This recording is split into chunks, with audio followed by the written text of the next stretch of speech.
talks to solve a dispute between Hollywood studios and screenwriters which could lead to the first writers' strike in a decade have passed their deadline of midnight Pacific Standard Time, 8 o'clock BST. There has been no official word from either side, but reports suggest a compromise is in the works. They have been talking since 13 March. The Writers Guild of America, WGA, wants higher pay-per-episode and royalties for reruns. The Writers Union, which represents about 9,000 people, says its members have been squeezed, as studios commission shows with fewer episodes, but lock up writers with exclusive contracts. The union also says writers are not sharing enough of the profits made from online streaming, which keeps shows and the movies alive for years after first airing. The union estimates the average salary for TV writer-producers fell 23% in the last 2 years. It says its requests would add about $156 million in costs for the major production companies, which include firms such as 21st Century Fox and Time Warner. The undeniable truth is that these costs are very affordable for these profitable companies, it said in a post on its website. About 96% of more than 6,000 WGA members voted to strike last week. Some took to social media to express solidarity, changing pictures on Twitter to spotlight their support. A strike would first affect topical shows, such as Saturday Night Live, which have enjoyed higher ratings since the election of Donald Trump as president, who has proved an popular target for news satire. Optimism. The impact would be felt more slowly elsewhere. But analysts said the threat posed by online services, such as Amazon and Netflix, puts pressure on major broadcasters and cable companies to avoid a work stoppage. The Alliance of Motion Picture and Television Producers, which represents conglomerates such as Comcast Corp., Walt Disney Co. and CBS Corp., said last week it is committed to reaching a deal that keeps the industry working. Stephen Burke, a Comcast executive, told investors last week he was optimistic that the issues would be resolved. "Strikes aren't good for anybody," he said. "The people on both sides of the table tend to lose, and I'm hopeful that we're going to get it done." The last WGA strike, a 100-day stoppage in 2007 to 2008, cost the Californian economy an estimated $2.1 billion in lost output, according to a Milken Institute review.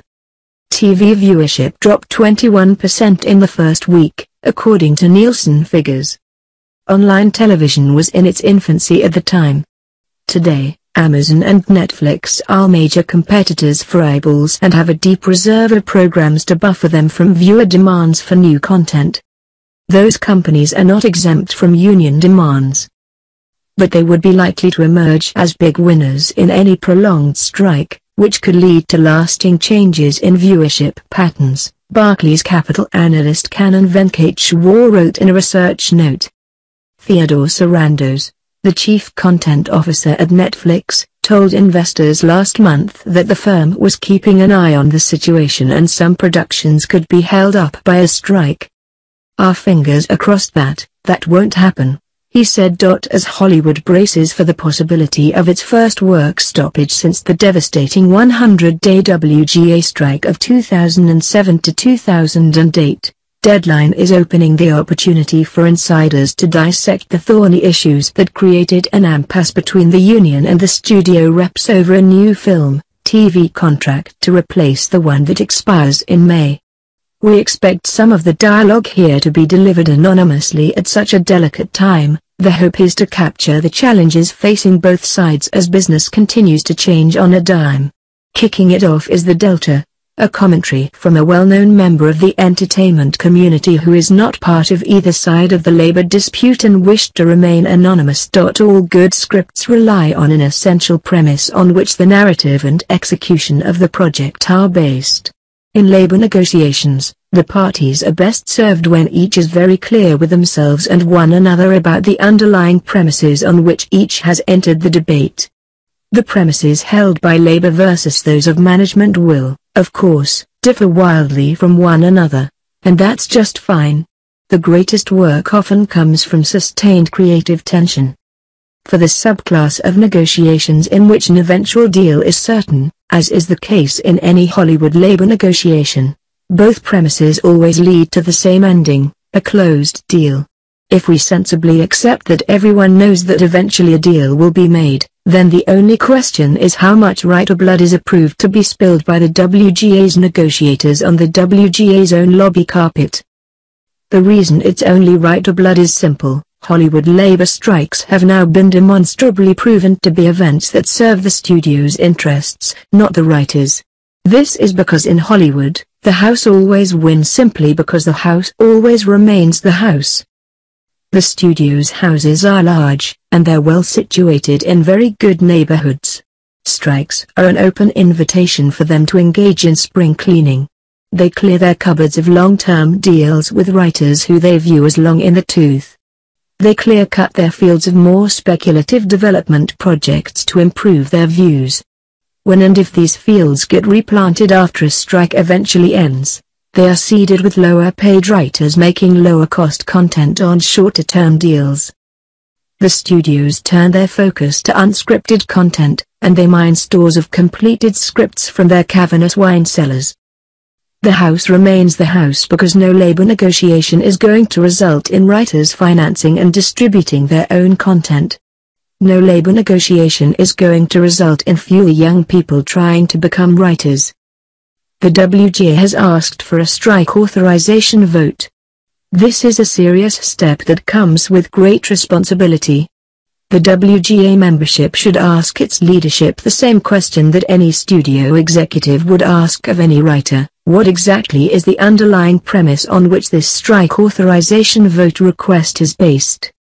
Much like film scripts, how a Hollywood labor negotiation is presented to its members should have 3 simple acts, plus a good ending. Act 1 is where the WGA's membership should require WGA negotiators who are seeking a strike authorization to send the membership an outline laying out exactly what the WGA is asking the studios for in precisely the same terms that the studios were asked. Act 2 is where the WGA tells membership exactly what the studio has offered in response to Act 1.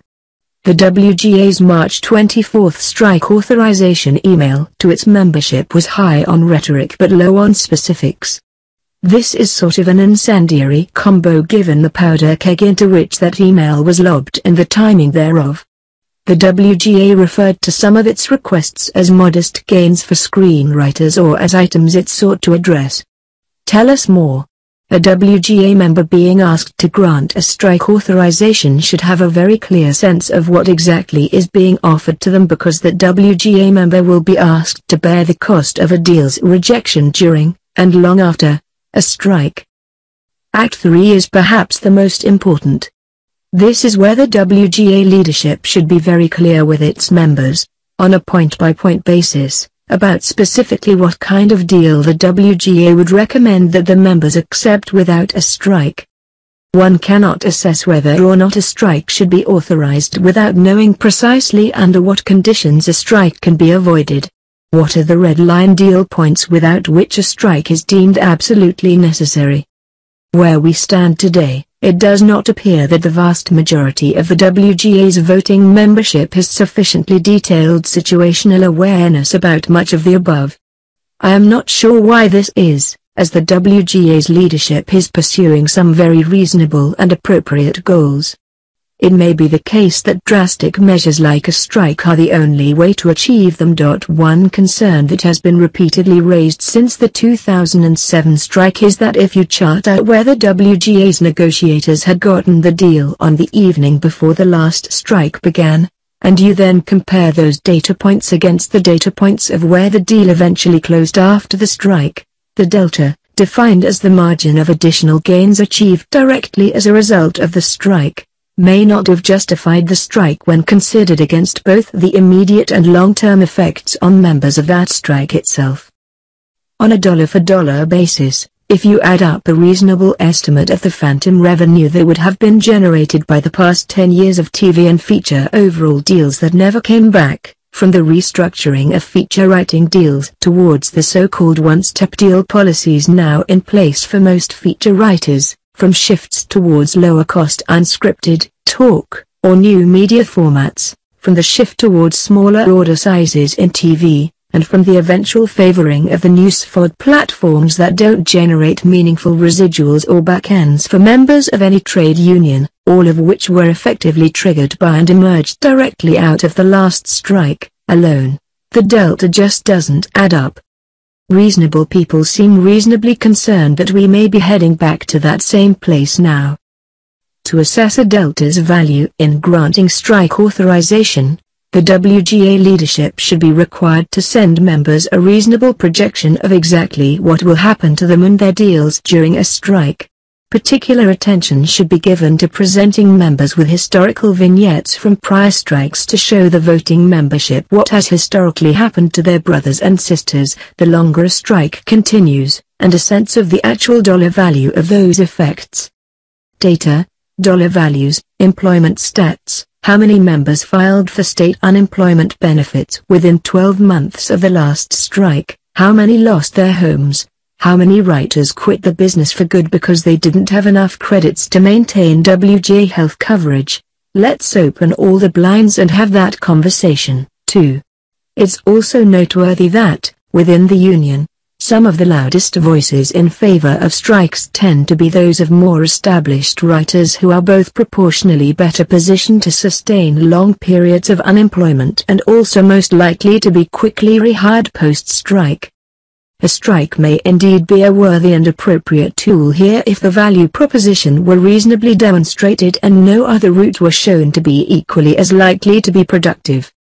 But as with all good film and TV pitches, before its pitch gets purchased, the WGA's leadership should be required to lay out and to justify, in detail, its underlying premises, the projected delta and a reasonable description of all the potential costs. The WGA membership, which in this drama for once gets to play the role of buyer, should be given all the necessary tools to make an informed decision before granting any green light authority. If the membership is not given all of the above, quickly and clearly, they should demand it en masse by withholding any strike authorization vote. Unions are accountable only to their membership. The writers will need to fight that fight alone. I wish them Godspeed. The contract for television and film writers has expired without an indication of whether a strike is imminent that could send some popular TV shows into immediate reruns. The Writers Guild of America and producers have been negotiating since March 13, with health care and compensation at the center of the on and off contract talks. The current deal expired at just after midnight Tuesday. Guild members voted overwhelmingly last month to authorize a strike, and the WGA could call for an immediate walkout Tuesday. But no official communication came from either side indicating the next move. The two sides have held to a media blackout during negotiations and declined to provide updates on how far apart they are. The previous writers' strike in 2007-08 lasted 100 days and cost California's economy an estimated $2 billion. It immediately sent late-night talk shows into reruns and gradually took a wider toll on TV sitcoms and dramas and movie production. That strike garnered support from other segments of the entertainment industry, including actors who joined picket lines and lent other help to the writers. Writer-actress Lena Dunham said she would back a strike this time. "I would never have had the health coverage I had without the union, and that's one of the main points in this," Dunham said at the Met Gala on Monday night. Actress Deborah Winger said she would support any reasonable job action by the writers, but was mindful of the damage it would cause. "I'm thinking of all the businesses that I work with at Warner Brothers for several months out of the year and, there, restaurants, shoe repair, dry cleaners," Winger said during an interview promoting her new film, The Lovers. The last writers' strike affected the city of Los Angeles in a devastating way. At the Met Gala in New York, CBS chairman and CEO Les Moonves said he was guardedly optimistic that a deal would be reached without a strike.